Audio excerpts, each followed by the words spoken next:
as soon as you use ChatGPT for the first time, the logical question enters your head is, what is the difference between this AI intelligence and our human intelligence? And this is a really interesting subject. And I think that there's a lot of insight to be gained from actually looking back at the history of human psychology and its academic pursuit. Go back to something like the 17th century and the philosopher John Locke, who said that the human mind is a tabula rasa. It is a scraped slate.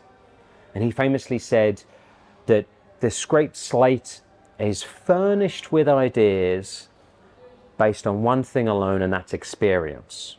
That until experience does nothing, and experience writes upon that scraped slate. And in some ways, that's the approach we've taken to large language models. We take a blank neural network, and we allow the experience and train it on the internet. We allow that experience to shape that model. But does it really understand in the same way humans do? Because actually, John Locke was wrong about human psychology. Very far from being a blank sheet, a scraped slate. There's lots of structure, and there's lots of other systems and innate comprehension involved well before experience ever happens. So, for example, one of our kind of most ancient and evolved systems of thinking and comprehension is our understanding of the physical world. All animals understand the physical world. Slugs will be able to tell you the difference between up and down or hot and cold, and there's even some evidence to suggest amoebas can react to their physical environment. And you see that in our language. So human language was invented relatively recently and relatively quickly, so the last 50 to 100,000 years. But in fact, what it's doing is it's hacking a comprehension system that's already there. So when we talk about intangible ideas, we talk about them, for example, as resources. I ran out of ideas. I wasted my ideas. We're going to pool our ideas together.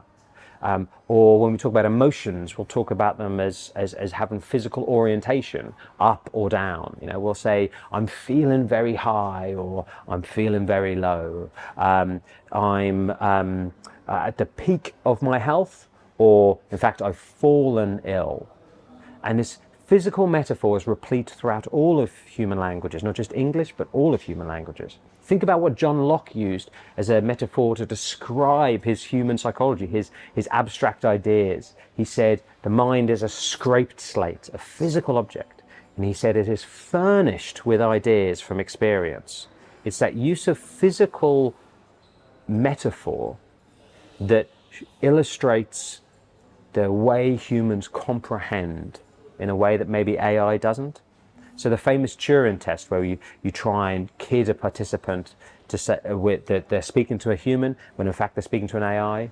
One of the most common ways of doing that is with poetry. They'll say, they'll quote poetry like, she walks in beauty like the night of cloudless climes and starry skies. Or they'll say, may I compare thee to a summer's day. And they'll ask the AI, they'll say, hey, why does the poet use this language, this metaphor, to compare his lover to a day or to a night? And the AI agent, they can now give really decent responses, but do they really comprehend? Do they really understand? Or is the LLM just guessing the next logical word?